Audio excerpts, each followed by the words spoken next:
All right, real quick before we get into today's show, I need to set this up and tell you exactly where we're at and what happened so that there's no confusion, especially through a couple parts of today's show. Last Tuesday, as I do every Tuesday with Matt Warren, we record for our podcast on Wednesday. We knew that there was going to be at least a chance that the Bills would make a head coaching hire. At the time that we recorded the episode, the Bills didn't have a head coach. About an hour or so after the episode was finished, the Bills had themselves a head coach, of course, Joe Brady. So what we decided to do was, because that episode to drop last Wednesday would have been pointless with the head coaching change, is we put it on the shelf and we're dropping it today. Here's the good news, though, folks. The episode, the meat and potatoes of this episode has nothing to do with the Bills' head coaching search or Brandon Beane or really anything like that. As I've done with Matt throughout the entire season, when we get together, it's about positional analysis and grades. We did it after every Bills game all season long. Last week, the episode was about the entire season as a whole, like taking the whole season, going position by position, talking about what we liked, what we didn't like about each position, and then ultimately, as he's done all season long, Matt Warren would assign a grade. In this case, a final grade for the season. So today's episode is all about positional analysis and final grades for the season. There's a little bit of, again, McDermott talk. There's a little bit of Joe Brady talk in it. Again, we didn't know at the time that Joe Brady was going to be named head coach, but it wasn't about that. It was about evaluating the season. So even though it was recorded last week, it holds just as much value. It's not dated. It wasn't time sensitive. So we're going to drop that on today's episode. I just want to let you know what was going on so that you didn't have any kind of like, well, what the hell's going on here, Pat? Now you know. And on that note,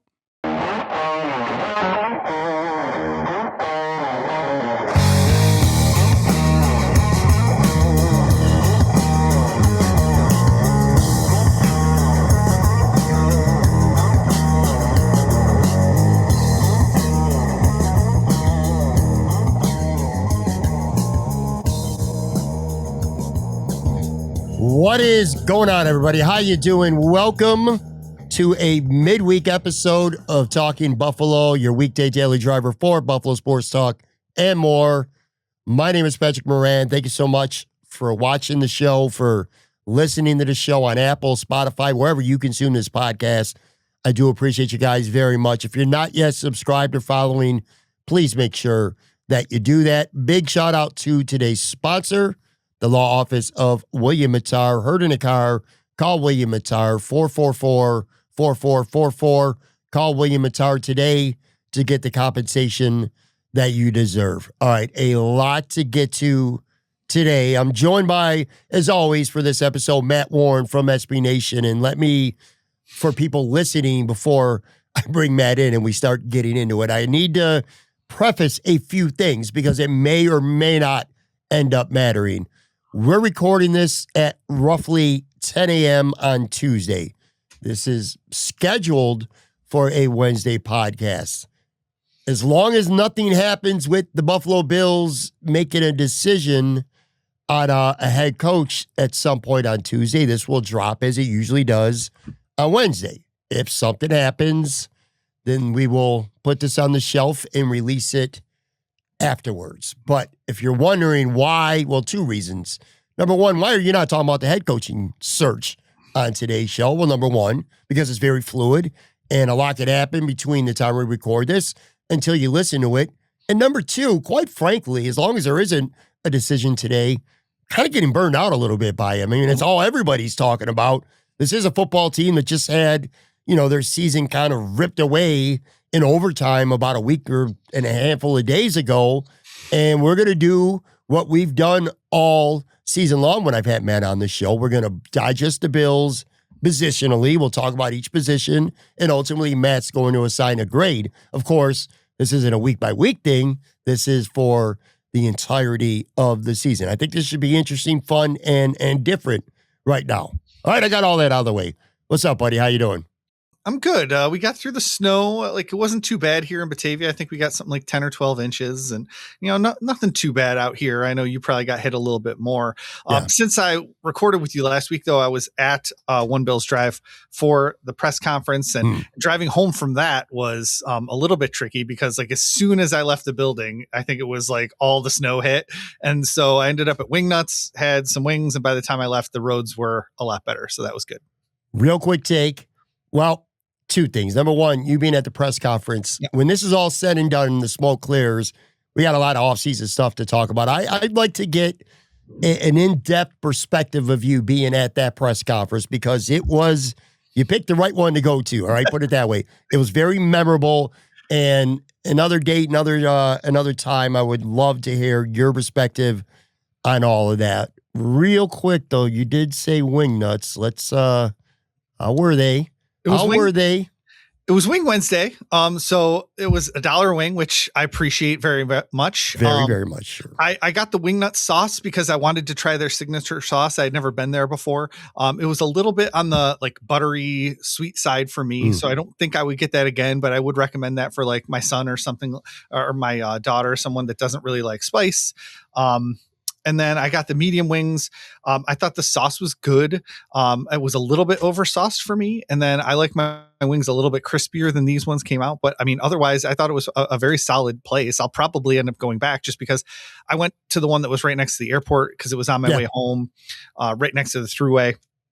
And so just like I said, the snow was one of the driving factors. I was thinking about going into like the city and hitting up some spots that I had never been to before, but I didn't really want to risk it with the snow.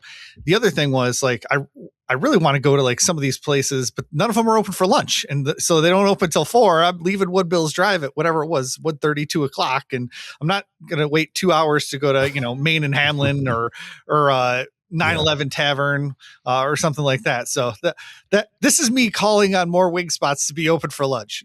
I listen.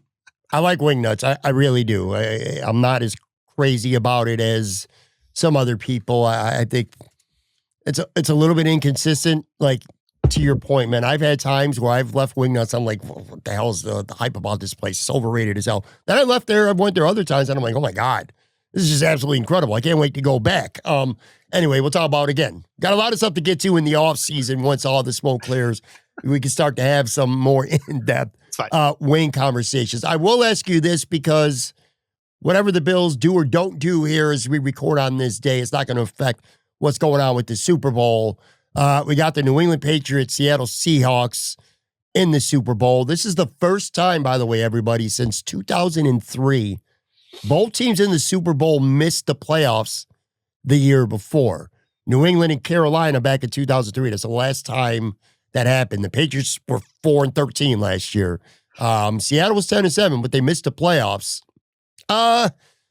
Just quick thoughts on this Super Bowl. Obviously, you're a Bills fan. It's a tough pill to swallow, no doubt about it. Yeah, I was definitely not rooting for the Patriots. I'll say that. So I do like the framing of like two teams that weren't in the playoffs last year made it this year. It does show the parity of the NFL, unlike, say the World Series in Major League Baseball, where it's just a few teams can really go all the way in any given year. So I do like that about this year's Super Bowl. It does reinforce that both of these head coaches were available in the last 2 years, and the Bills didn't have a head coach opening. So like just reframing it or like with a Bills conversation, that is one way. Like then look at some of the other divisional games, like all those coaches were available because Sean McDermott was hired before all of them. So that's just a different part of that conversation. As far as like the teams go, people are talking about the Patriots, I think, are missing the point. Like they scored something like the fewest number of points in 3 playoff games ever. Like they were gifted, and I know this is out there, they were gifted an easy schedule during the season, so they got the home field 2 seed, for the playoffs, and just had a really favorable run, and they got all the breaks that it seems like the Bills never get. And so, I mean, good for the Patriots to take advantage of it and get back to the Super Bowl, but it really hurts when the Patriots lose Tom Brady, lose Bill Belichick, and still get back to the Super Bowl before Josh Allen gets to that big game. On the other side, the Seahawks, I think, have built it really, really well. They were criticized heavily for moving on from Geno Smith. Yeah. And I think that they've been validated in that. Another, name connected to Josh Allen, Sam Darnold, now starts a Super Bowl before Josh Allen. So that's obviously disappointing, but it does show you that like a great wide receiver and a good quarterback with just a super defense that they have there in Seattle can really propel you to a Super Bowl. Whereas, again, bringing it back to the Bills, Sean McDermott's defenses have consistently let this team down in the playoffs. They let Bo Nix score with 4 minutes left. In the most recent playoff loss, they let the Chiefs score the most points they scored all season last year in the AFC Championship game, 2 weeks before they got slaughtered by the Eagles defense. We saw 13 seconds, obviously. Like, it just shows you that a really good defense can help on offense. It doesn't have to be all on your quarterback, even though people keep telling me Josh Allen had the ball with a chance to win over and over again and failed to do that. I think there's a lot of blame to lay at the defense for those last few years. So taking all that Super Bowl talk and applying it to the Bills, I think really shows why they moved on from Sean McDermott. And if they hadn't done that last week, I think even more people would be calling for it this week. Definitely. And by the way, with Seattle, I think you can add a pretty good offensive coordinator that they got up there in Seattle as well. Just leave it at that. Listen, I'll say this in terms of the narratives that affect the Bills or Bills fans, at least anyway. The Sam Darnold thing about him getting there before Josh Allen, I don't care. I don't give a shit. As a matter of fact, I said good for Sam Darnold. He deserves it. He's been through a lot, man. He was an absolute bust for a while. You know what I mean? The 3rd overall pick, wrong system as a New York Jet. It didn't work out. This dude was seeing ghosts. So to get to where he's at right now, I don't care about him, Josh being the first or whatever. None of that stuff matters to me. If Josh Allen winning a Super Bowl at some point, it's all I care about. But anyway, I'm happy for Sam Darnold. So good for him. The New England thing, I want to say that it doesn't bother me as much because my mindset is always, it is a bigger kick in the nuts, obviously, that New England leapfrogged the Bills in just 1 year. That is definitely a gut punch for sure. I normally wouldn't care about that stuff because I'm like, you know what? If the Bills ain't winning the Super Bowl, I really don't care who wins the Super Bowl. It's not the Bills. I'm not going to be any less disappointed in the Bills this season. I get what you're saying, if New England wins or loses the Super Bowl. It's not going to affect how I feel about this Buffalo season. But there are 2 narratives that are going around that really piss me off connected to this game. Number one is the whole Drake May thing. Admittedly, most of it's troll stuff, but him getting into the Super Bowl before Josh is better than Josh. He's his 2nd year, he's already in the Super Bowl. Listen, not because of him. The Patriots got to the Super Bowl with Drake May not doing really much of anything. 55.8 completion percentage in 3 playoff games. He only threw for 533 yards in 3 playoff games, 4 touchdowns, 2 picks. He was sacked 15 times in 3 games. 19 punts New England had in 3 games, dude. It's wild to me. I mean, he ran for 141 yards and a touchdown, but he also lost a fumble too. So he had 3 turnovers in those games. So that pisses me off. And then the whole Stephon Diggs thing, like they always cut away to him crying, all this shit. That bothers me. I ain't gonna lie. That eats away at me because it feels like he won. You know what I mean? Yeah. It's like Buffalo, New England, whatever. But him personally, like some of the shit that was created with him in Buffalo, he brought on himself. I don't know. Absolutely. I'm just not I'm not a fan. He's a great football player. What did he have? He didn't have a big game in the AFC Championship game, though. Whatever. He's had his moments, but he's a good receiver at this point. He's not great. He's not elite, and there's just no reason to keep cutting to him at every turn.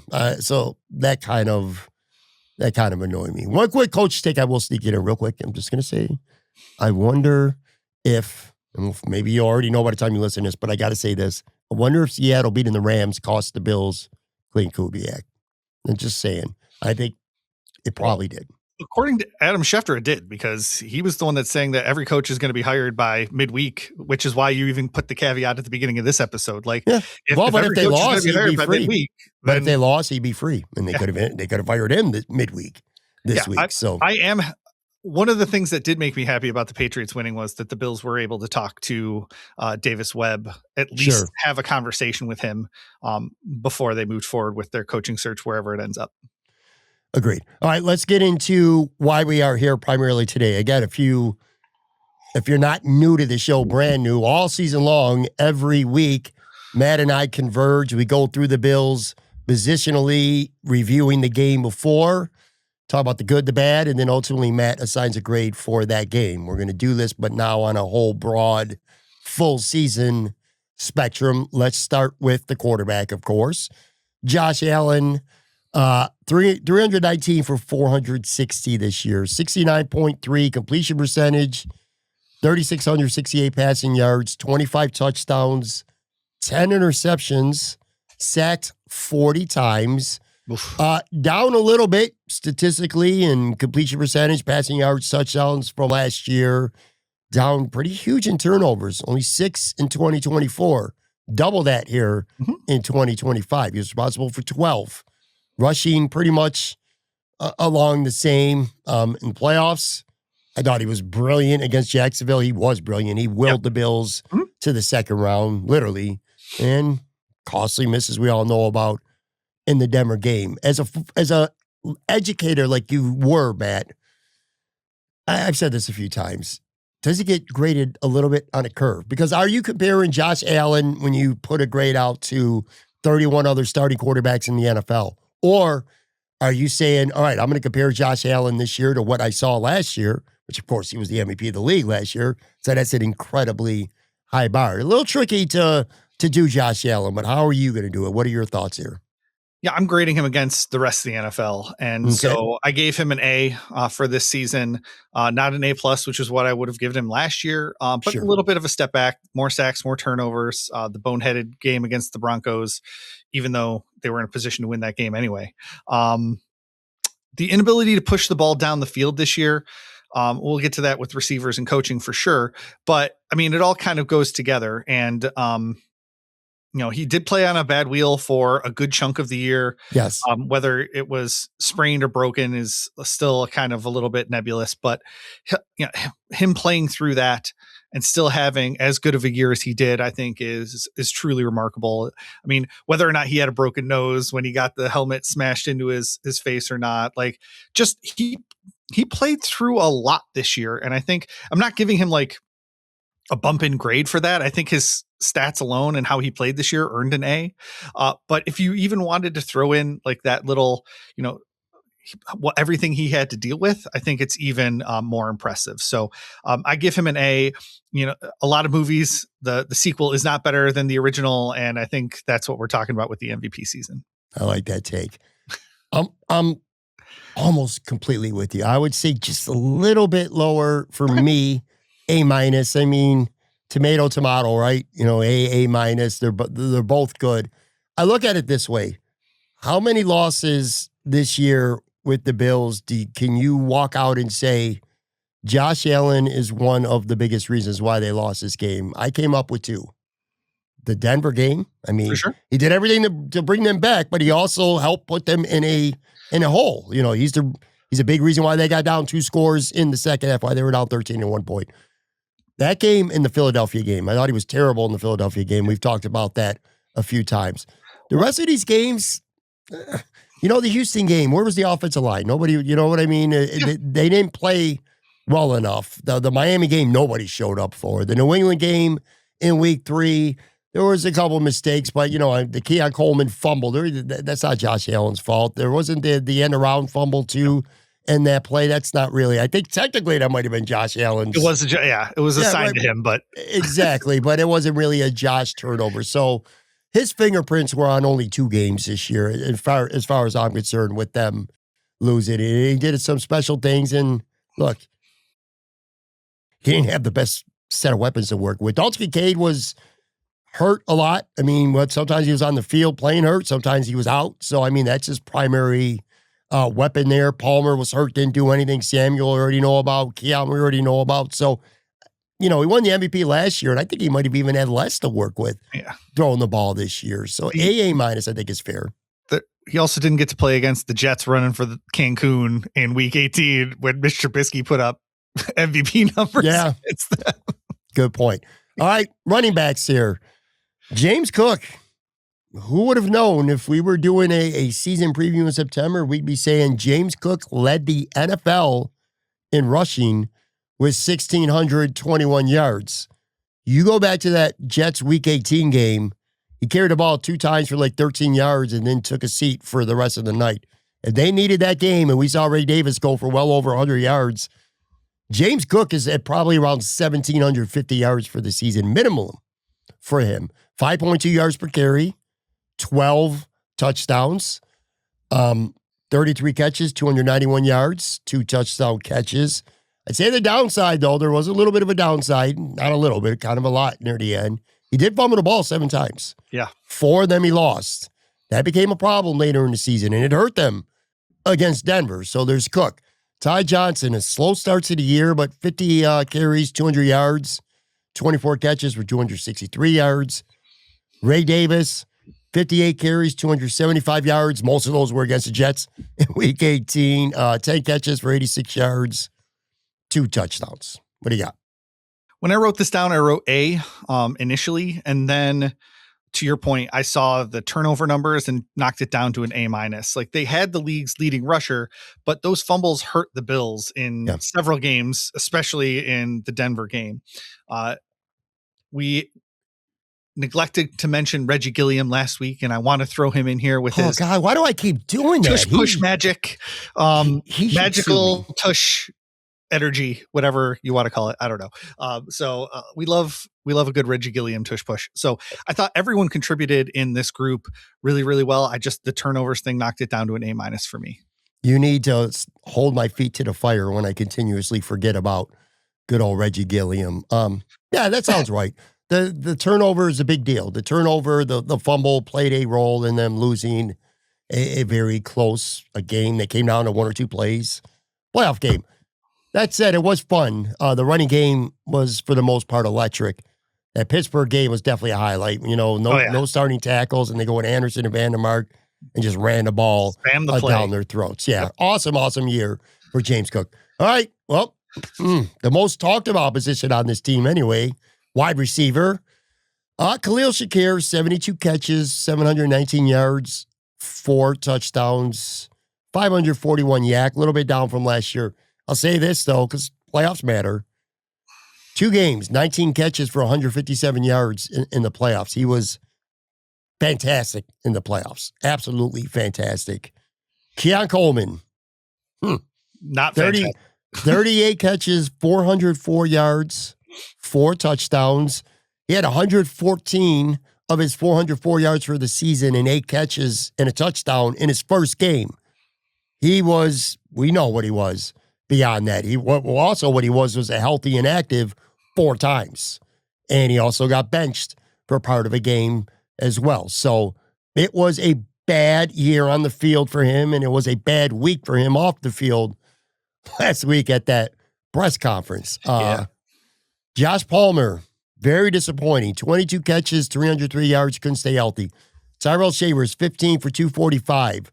Gabe Davis back with the Bills this year. 12 catches, 129 yards. Gave them a little bit of a lift. Brandon Cooks. We're gonna have during the offseason a longer conversation about Brandon Cooks, because there's things about him that I liked and there's things about him I couldn't stand. 5 catches for 114 yards. He averaged 22.8 yards per catch. Every ball that was thrown to him was an adventure, literally. Whether he caught it, whether he dropped it, whether he rolled to the ground and couldn't make the catch, and the Jacksonville game didn't matter, or, of course, the Denver game. I just feel like that's what happens when you're dependent on Brandon Cooks to be the guy down the field. Elijah Moore, 9 catches for 112 yards. Benedict Arnold, turncoat, gives Denver advice to beat the Bills. Did absolutely nothing to help them. I just want to put that out there. And then Curtis Samuel, 7 catches for 81 yards. Yeah, 1 catch for 4 yards in the playoffs. I was expecting so much more. A little quick in my head math there. So 29 catches combined for 384 yards combined. Palmer, Samuel, 17 million made this year between them. I got a fun little meme on Twitter right now. It's got over 100,000 views. Stevie Johnson had some fun with it. He quote tweeted it. Kind of took off. But anyway, this is the polarizing position. You know what's up. Well, I said this when Sean McDermott was fired. And I wasn't expecting all of them to come in and have career best seasons, but I certainly wasn't expecting all of them to come in and have career worst seasons either. And I think that's why there's some mixture of players and coaching in this more than the general manager piece. And it was what I wrote in that, in the why Terry Pagula kept Brandon Beane and not Sean McDermott, because this coaching staff wasn't able to use the talent that these guys brought to the table straight up, or these guys all fell off a cliff and whatever.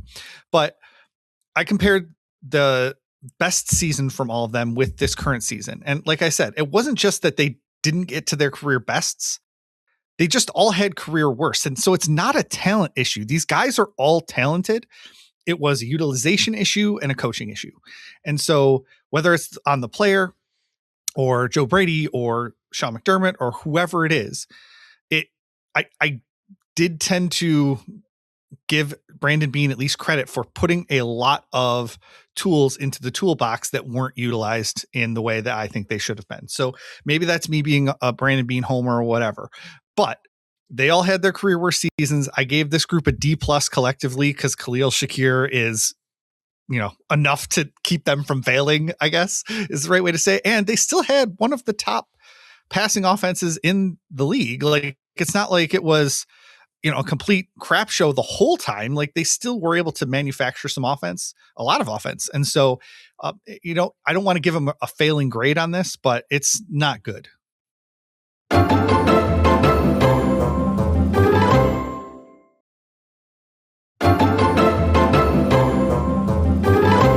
Back here, Matt Warren, SB Nation, presented by the Law Office of William Mattar. Heard a car, call William Mattar, 444-4444.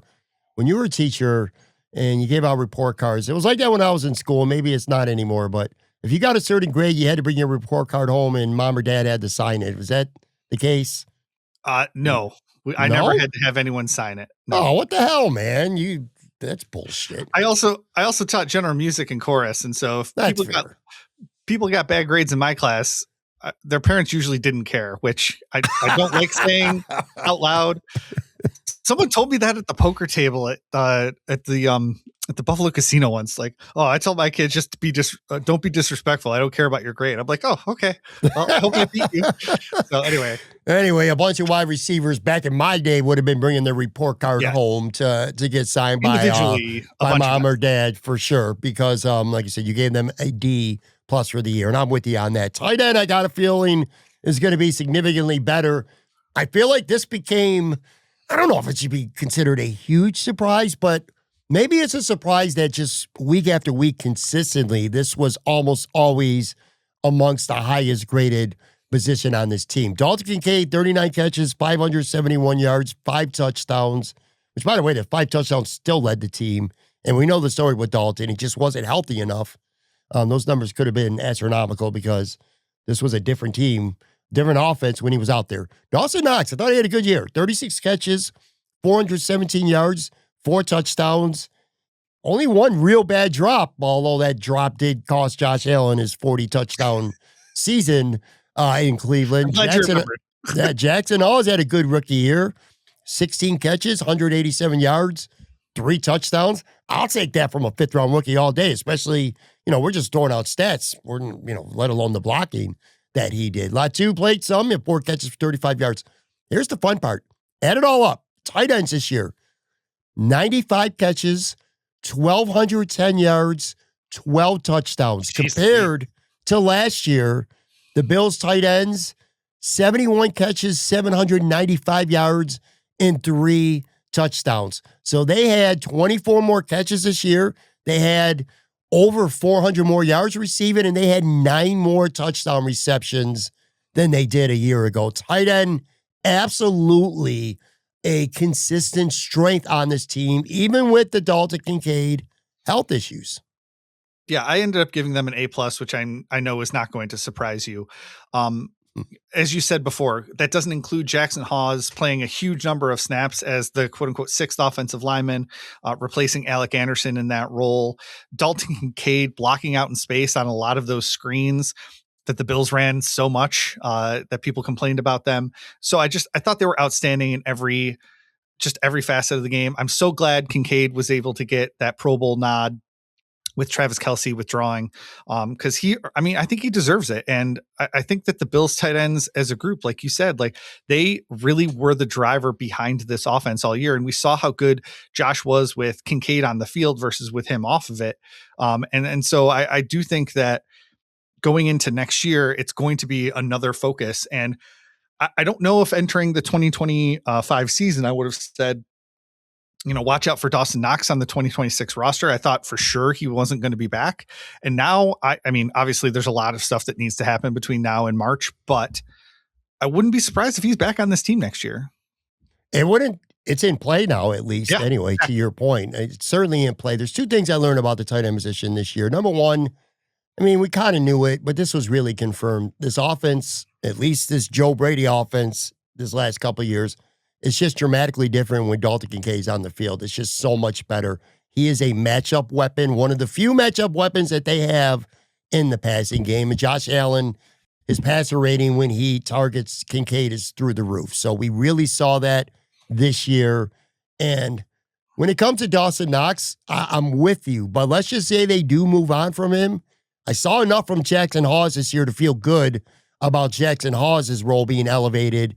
And I'll tell you what, real quick, Lot 2, I thought it was interesting that, the Bills could have easily played some roster gymnastics to make some moves for the playoffs, to get some guys up. Even though he was inactive, they held on to him. And I think the reason why they did that was because they didn't want to lose him to waivers or someone else if they think this is a guy that's worth continuing to develop. So even if they lose Dawson Knox with Lot 2 in the mix, I think they got their tight end room pretty set for next year, whether they keep Dawson Knox or whether they don't. I agree with that. Yep. Yeah. All right. Offensive line here. Well, again, they led the league in rushing. That's obviously really good. 5.0 yards per carry. Josh Allen was sacked 40 times this year after just 14 the year before. That's almost triple. It's almost triple the amount of sacks they gave up this year. Now, of course, some of them are Josh Allen's fault, for sure. Mm-hmm. And some are wide receiver faults. Yep. Some are coverage sacks because nobody can get open. That stuff matters. Okay, so we can't hold that entirely against the offensive line. Interior was dependable all year. Center, both guards, I believe they played every game. Yep. Dawkins missed a game. I think Spencer Brown missed 2. Not counting week 18 stuff. Anyway, so still continue to be pretty durable like they've been the last few years. It was good, but a little more of a mixed bag, I feel like, than last year. What do you think? Yeah, I gave him an A- for all the reasons you said. I could probably be convinced to go to B+, but they invested so heavily in this offensive line. Brandon Beane said it again at his end of year press conference. The number one is Josh. Number 2 is protecting Josh. And so the investment in that offensive line is, I think, really stands out. And then they do have 2 big free agents in the middle of that offensive line this year. It's going to be very interesting to see how they proceed with that because you've got a highly paid left tackle. You've got a highly paid right tackle. You're going to have to make a decision on Osiris Torrance going from his rookie contract to potentially an extension going forward. You drafted Van Pran Granger. So you've got all this stuff. David Edwards was on a real cheap deal last year. And now he's going to be on a much, much, much more lucrative deal, I believe. And Connor McGovern was already paid pretty well. And so it would be more of a lateral move as far as the cap goes. But they've got a lot of questions coming up on that offensive line this season. It's going to be, and again, this will be a conversation we'll dive into during an offseason show soon. But yeah, offensive line is going to be it's going to be a big part of this offseason for the Buffalo Bills. Aaron Kromer retires. Obviously, he's been the glue. You said it. 2 starters are free agents. One of them, I think for sure, is going to be gone. I don't think there's any way they re-sign both of them. Van Pran Granger, Anderson, Grable, those guys they've been developing, one or more of them are probably going to be starters next year. And also, I think you need to depend on who the coach is and what he sees. Who knows with, I hate to say it, but Deion Dawkins, I mean, he's going to be 32 next year, and I don't think he's going to get cut.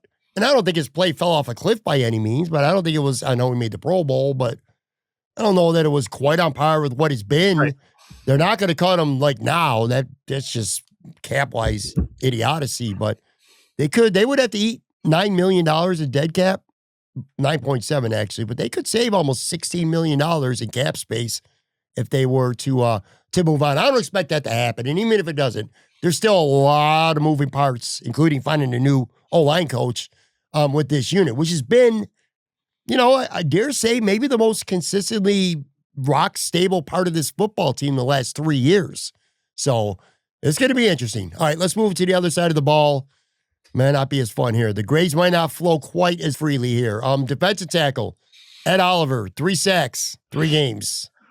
God, it would have been fun to see him play a full healthy season, ain't it? Partially because the guy who would have been alongside of him, the rookie, Deion Walker, I mean, I thought he made the all-rookie team. I thought it was a fantastic rookie season for him. 39 tackles, a sack, 8 for a loss, which was second on the team for the season, by the way. He had that playoff, the one turnover they got on defense was Deion Walker. So, man, he exceeded rookie expectations. DaQuan Jones missed 5 games. He had 3 sacks. He's a try-hard guy, and that I guess that's all I'll say. TJ Sanders, a wash. He spent a lot of time at edge, too, so it's tough where to even put him. But he traded up in the second round. This guy was a very big I don't want to say disappointment because maybe that's unfair to the player. He was a non-factor, though, this season. Yep. That is fair to say, for sure. Ogunjobi, well, I will say he was a disappointment, and I'm saying that nicely. 10 games, nothing, Burger. A healthy scratch against the Jaguars. Just awful. Phillips had a sack. Okay. Mathis, Zion Logue played a little, defensive tackle. I think they did a really nice job of piecemealing it together with so many injuries, not to mention like what happened in training camp. And then Michael Hoyt was going to take some defensive tackle snaps and wasn't able to, just the whole, all the way through being able to get, Fedarian Mathis and Jordan Phillips and these guys that weren't even on an NFL roster at the beginning of the season, getting meaningful quality sometimes snaps out of them, I think was a good job by Brandon Beane and this coaching staff. We ding the coaching staff for stuff that they did. We have to also talk about the good stuff that they did. And I think their best coaching was on the defense with the depth players that were added as the season went on. So I ended up giving the defensive tackles a B. I didn't want to ding them too much for injuries. I think DaQuan Jones deserves a lot of credit for the games he did play and just being able to kind of hold it together on that defensive tackle room when there were so many other injuries around. He was going back and forth between 1 tech and 3 tech, just doing a lot for this team over the course of the season. First instinct was to disagree with you and say you're being too kind. I would have went C, even C minus, but here's where you're right, and this is where you win me over. I told you I could be moved off takes. I am not going to plant my flag on every take that I have. The Philly game in week 17, winning the division was at least still in play for them at that time before the game, right? The Philly game, the Jacksonville playoff game, the Denver game, at least in terms of what they were terrible at, which was stopping the run, not a problem. They did a good job stopping the run, including Philadelphia, which I thought would run all over the Bills. Their run defense played well. They did have a lot of injuries. And Sean McDermott, if there was one area of the team where he really, I thought, coached well, it would have been that area with all these injuries. So, you know what? I'm with you. I don't know if I'm going to be with you depending on what your grade is here at Edge, but we'll go there next. Greg Rizzo played 67.7% of the snaps. I like that. I'm sick of this 8-man rotation, 50 to 53% bullshit. When you're a star player, you got to be out there more. And he was. 7 sacks, very slow start in terms of getting sacks, but he finished strong. 7 sacks, 52 pressures. Joey Bosa, 64.3% of the snaps. 5 sacks, 43 pressures. Well, that's not bad, right? 4 forced fumbles. Pressures, 4 forced fumbles, right? Here's the deal, though. Joey Bosa had 1 sack and 1 forced fumble in the last 9 games, including the playoffs, and it was both on the same play. The first play in the third quarter against Aaron Rodgers in Pittsburgh. That's it. That's it for him. AJ Epinesa, 2.5 sacks on the year, 10.6 quarterback pressure rate. Landon Jackson, 3 games. He stunk. He stunk. He might turn it around. Maybe he will become AJ Epinesa if AJ Epinesa moves on. But that was a stinky first year. I'm using the word stinky on a professional podcast here, but whatever. Fair. Javon Sullivan, what the hell happened to him? He was supposed to be like the sack artist guy. We talked about this at camp. He was my bold prediction for 6.5 sacks. He was unplayable. Like, they literally didn't play him at edge. TJ Sanders was playing before him. What the hell happened? Andre Jones Jr. was brought up a handful of times from the practice squad. Okay, remember Morgan Fox? Remember that name? Michael Hoyt, what could have been? That sucks. 2 games, showcase, two sacks, a forced fumble. He looked like a monster that game. Some edge, moving inside on pass rushes. Again, he can bring a lot. That's positive going in the next year, but this is about this year. Edge, what do you got?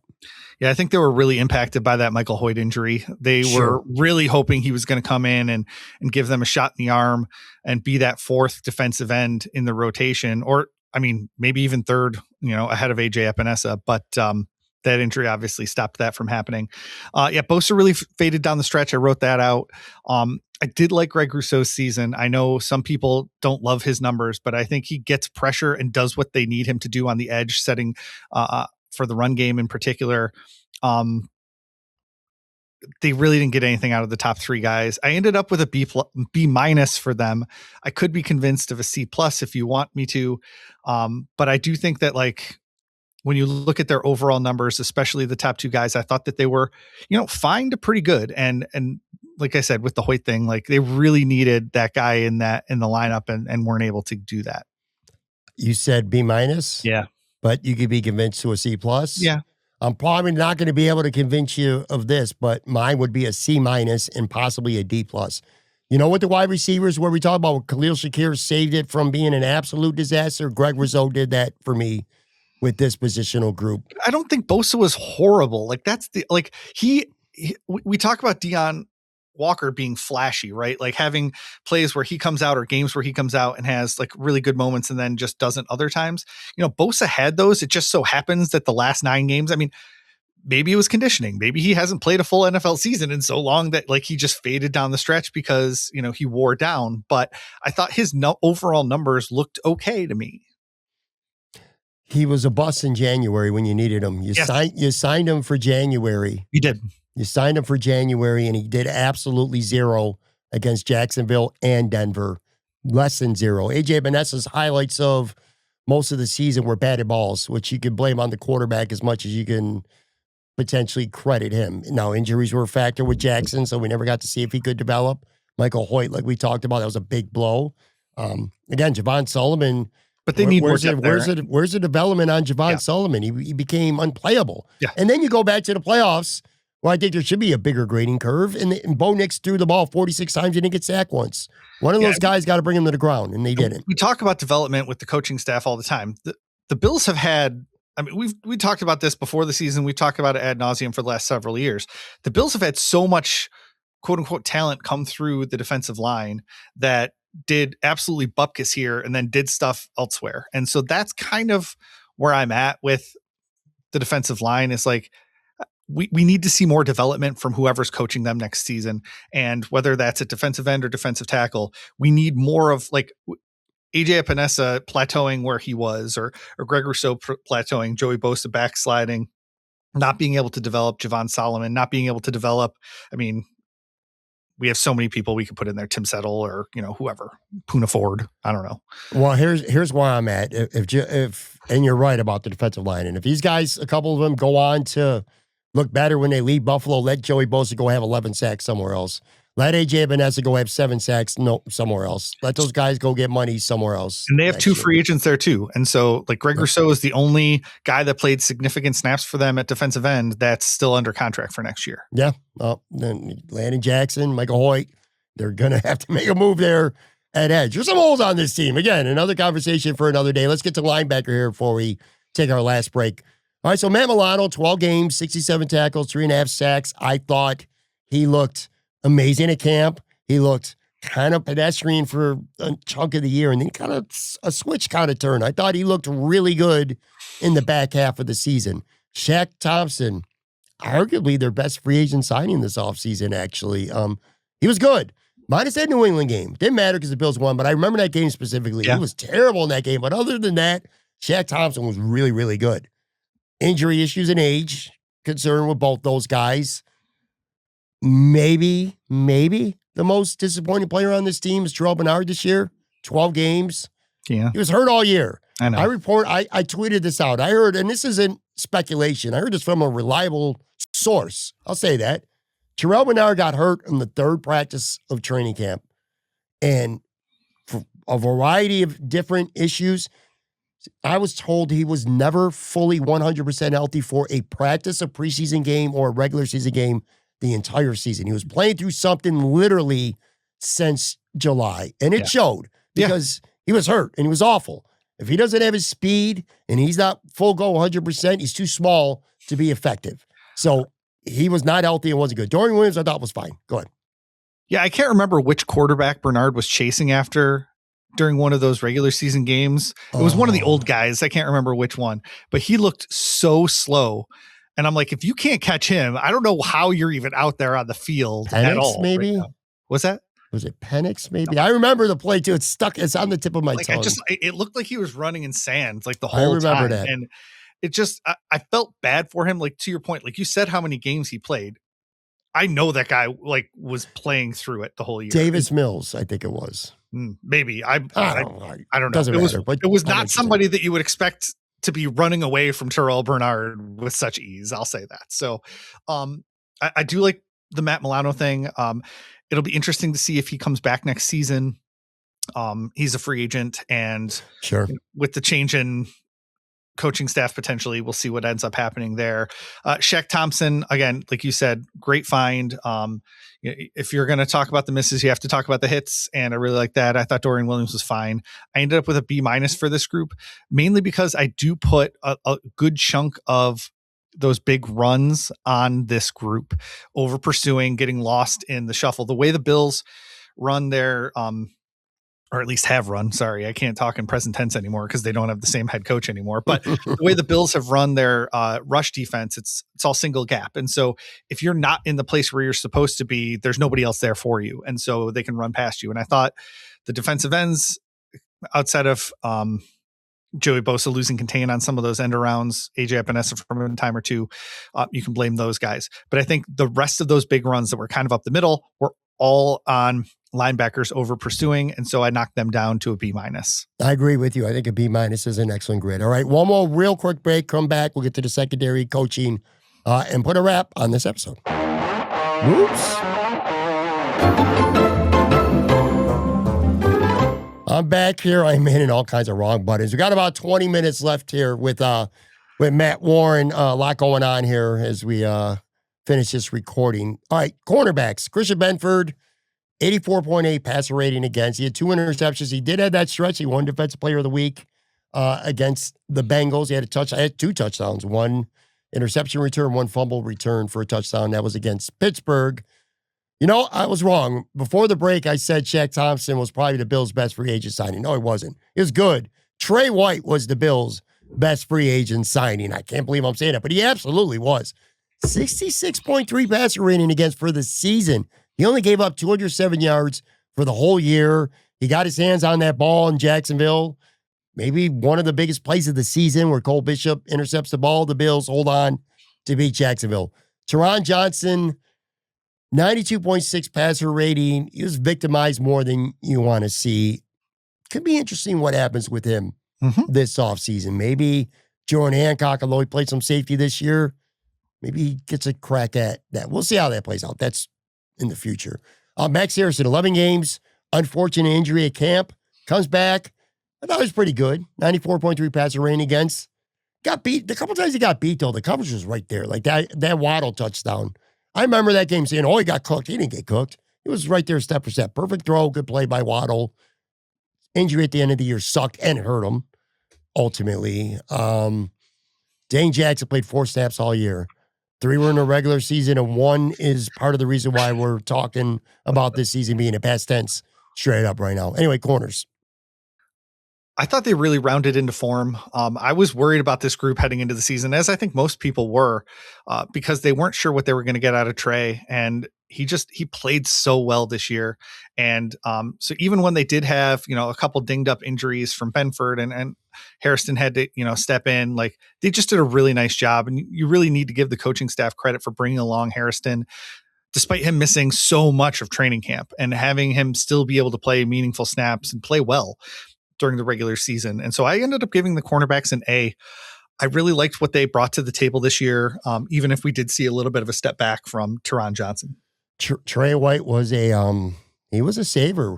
Where would this defense have been without Trey White this year? I'm not saying that to be funny. I'm dead ass. I mean, Max Harrison was hurt and didn't play in the playoffs. So it would be Dane Jackson or Jamarcus Ingram. Come on. Trey White. Again, we'll get into the offseason conversation here because I want to finish. It kind of reminds me a little bit of Dawson Knox, where I was like, this is going to be a one-year guy. We'll see what happens this offseason. He might have earned another contract if you don't just want to hand over the starting job to Max Harrison in the summer. Safety. Cole Bishop, I felt like this was a transformational year for him. 85 tackles, 2 sacks, 3 interceptions. 55.1 passer rating against him. That's awesome. Yeah, he was great. The ceiling interception against Jacksonville, became a much better tackler. His awareness was way, way better. Although if there was one play all season where you kind of wish you didn't make a mistake, it was that 3rd and 11 against Denver. But, get pressure on him and maybe the outcome's different anyway. Jordan Poyer, very good. 10 games, just solid. I mean, nothing else to say about him. Taylor Rapp was a disaster. 6 games, knee injury. Apparently tried to play through it. I don't know. I'll give him the benefit of the doubt for that. Brutal. Jordan Hancock, he's got a long way to go. I like his promise, his ceiling, but got a long way to go. Savage played 1 rep against Denver, and we know. Safety. Yeah, and you didn't even mention DeMar Hamlin. So, I mean, they went through like 5 or 6 safeties opposite Cole Bishop, and usually that doesn't equal great play, but I think they were able to, like at the defensive tackle position, piece it together with guys that weren't on an NFL roster. And you got to give Jordan Poyer a lot of credit. And I wasn't surprised when he was injured to end the season like that. I think that caught up to him more than anything else over the past several years. Was he just a nick, a small little injury that he might have been able to play through when he was a younger player, kept him out of the game when he was an older player, like it does with all of us shoveling snow for the last 2 weeks. So we feel it in the morning differently than we did when we were 20. So yeah, he's 34. Yeah, and so I want to give them a lot of credit here. I really did feel like Cole Bishop came into his own, and they really found a long-term answer there when there were a lot of questions about him coming into the season. I mean, he was the starter right from the beginning of training camp. If you remember us having that Joe Biscaglia conversation, like they weren't allowed to report who was the first team safety, but he kept saying that he was taking reps with Tre'Davious White and Christian Bedford. And so we know that he was a starter right from OTAs. And I just got to give him a ton of credit for how he's done. The coaches a ton of credit for how he's grown from year 1 to year 2. Another guy that missed that first training camp. I ended up giving the safeties a B+ just because as the season wore on, they had to go through so many guys at that strong safety spot. But I really like what Cole Bishop was able to bring to the table. Missed the good old days of Derek Forrest. Remember that guy? Dude, didn't mention him. I know. I really thought that was going to be a something signing. I did too. Turned out to be a huge nothing burger. Got a depth guy, like with a depth guy with experience, like it's like DeMar Hamlin or even Taylor Rapp. Like, I mean, Taylor Rapp started in the Super Bowl, didn't he? But like, it just never materialized. What's funny is guys like us can go on only in sports could you address a guy like Jordan Poyer and say he's old. Well, 34 years old. You're old. You're 34. Well, you are in football, but in life, it's just to call somebody old at 34 is kind of funny. The oldest player in the league. What a miracle. No. I was so glad when Phillip Rivers came back because there was a player older than me again. That would have been wild if he would have been the Bills head coach. We'll see how things play out. But anyway, all right, real quick, because I do want to get finished with coaching. Special teams. Yeah. Prater, 18 to 20 field goals. He did miss 3 extra points, and that Houston missed extra point did hurt them, but he was money down the stretch. 3 for 3 against Denver, that 50-yarder. So kicking all in all, that was pretty good. Michael Badgley, we'll skip him. You know what he did. He cost him the Philly game. Mitch Wisnowski punting a little bit later in the season. I looked it up. He was 25th in average, 14th in net. Ray Davis led the NFL in kickoff return average and had a touchdown in Houston. And not the coverage. I didn't look up like their rankings, but I thought the coverage was fine. Punt and kick return. Special teams, which by the way, Tabor is gone. So no matter who the coach is, they'll have a new special teams coach. But anyway, what do you got?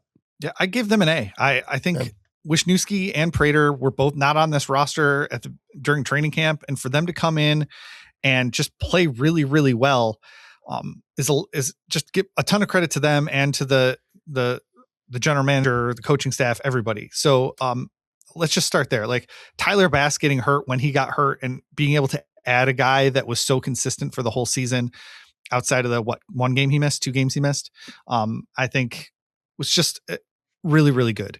Ray Davis, your all pro kick returner, really, really good. So I gave them an A.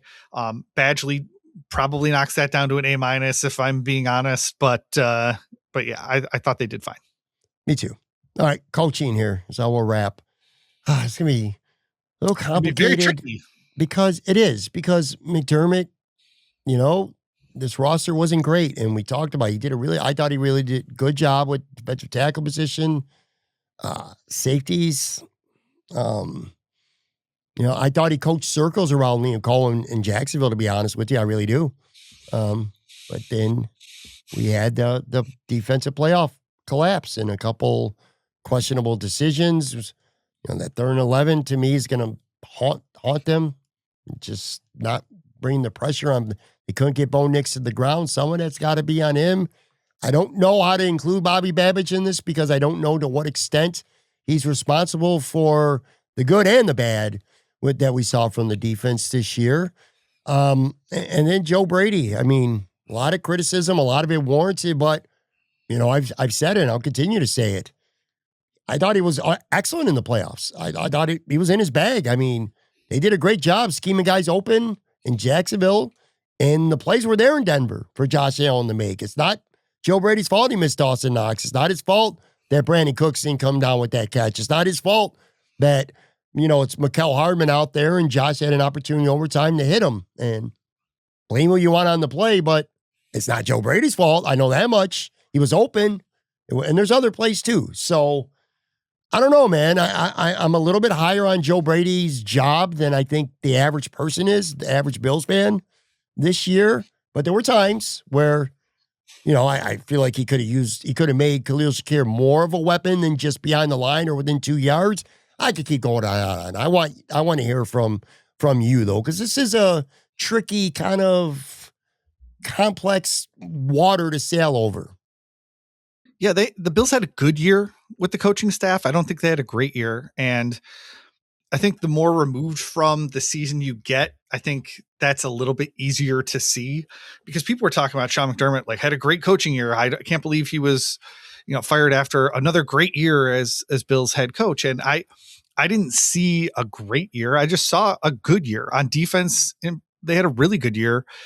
They were able to backfill all those positions with guys that were on practice squads, guys that, weren't in the NFL, and they deserve a lot of credit for how far that secondary in particular came. So I give them credit for that, but they couldn't stop Bo Nix when it counted again with 4 minutes left. Your 3rd year quarterback leads a game winning drive against your defense. And it's another failure from the defense in the biggest moment. On offense, we talked about the wide receiver thing. Is it a utilization issue? Is it the players falling off a cliff? It's certainly not a talent issue with those guys because all of them have shown recently that they are better than the career worst performances that they had this season. So something about the offense wasn't allowing the wide receivers to play to their potential, not even their high end potential, just their like mid potential. So, you have to at least assign some of that to the offense. The sack numbers were high on the offense, whether that was, play design or players not protecting players or whatever it happens to be. And so I ended up with a B- for the coaching staff, a good year, not a great year. Yeah. B- sounds right to me. You gotta, How many again, years can you have a B- as a coaching staff before we have to do something else and try to get to that A level coaching? I want to try to make one point as we get out of here, and then I'm going to wrap this up with a question for you. When it comes to the receivers, man, I look at it this way. You got to get more out of them. Okay. And I agree with you. There was more talent there than production. I agree. They all have their worst seasons. Something's got to be amiss there. But you got a quarterback who ball control, or it's supposed to be ball control. He kills you with his legs. You got the best running back in the NFL statistically this year. You got a good offensive line. You have an A+ production. You gave them an A+, the tight ends this year. I mean, you can't be. Every area of the offense can't be. Every unit has a strength and a weakness everywhere. Mhm. If the wide receivers were as good as we wanted them to be, this would have been the most unstoppable offense maybe in NFL history, because you got an MVP quarterback who can throw the ball and run the ball. You can run the ball. You led the NFL in rushing. You got a great set of tight ends who produced a ton. I mean, if you had a great wide receiver production, like, this team would have been undefeated because this offense would have been perfect. So I don't know. It's just you can't be good at everything. Nobody's great at everything, I suppose is what I'm saying. Not using that as an excuse. That's not to say they should, hey, just keep running the same guys back out and expect to be better. You got to try to get better at every position. But it's like you got to sacrifice somewhere. Like if the wide receivers were great this year, then I bet you the tight ends wouldn't have been as much of a factor as they were in the passing game. You know what I'm saying? Yeah. Anyway, question for you as we get out of here. Sean McDermott getting fired. Has your reaction been different from the Monday morning where it was announced the initial, Sean McDermott got fired and Brandon Beane staying? Has it changed from that moment until now? Because it sort of has for me after talking. Like, I had Tyler Dunn on the show last week. It just hearing takes and reasons from a lot of people. It kind of changed for me a little bit. Or were you pretty consistent from the moment that it happened that, hey, this is definitely going to be the right call? Well, I was definitely surprised when it happened. I did not get the feeling. I mean, I don't think anybody did get the feeling that the Bills were not him working behind the scenes to that Sean McDermott was coaching for his job or anything like that. Mm-hmm. To hear what Terry Pagula said last Wednesday, which was after we recorded our podcast last week, it made a lot of sense to me. And I know people were trashing him for making the decision based on one game. I just think he did a poor job of messaging it. It wasn't just one game. It's that these guys looked freaking hopeless in that locker room after the game. Another season with an even worse reaction post game. It's not Stephon Diggs standing out on the field watching the confetti come down, getting pissed off and saying, next year we're going to do it. It was pure dejection from these guys. And so since all of that stuff has come out, like, it makes sense to me. Like, you have to change something, because if you roll the same players out there, a lot of the similar players, if you roll the same coach out there, if you roll everything back and be like, we're going to kick down the door this year, finally, I just don't see how you can have confidence that you're going to be able to do that, because it wasn't Joe Burrow. It certainly wasn't Patrick Mahomes and Andy Reid that you lost to. It was Bo Nix and the Denver Broncos. Like, I didn't see a path forward with Sean McDermott as the coach of this team in that locker room. And I can understand that one game, quote unquote, one game narrative. I'm with you 100% too. All right. We're going to leave that there for today. Future episodes coming up. Matt will be on. There's always, the NFL never stops.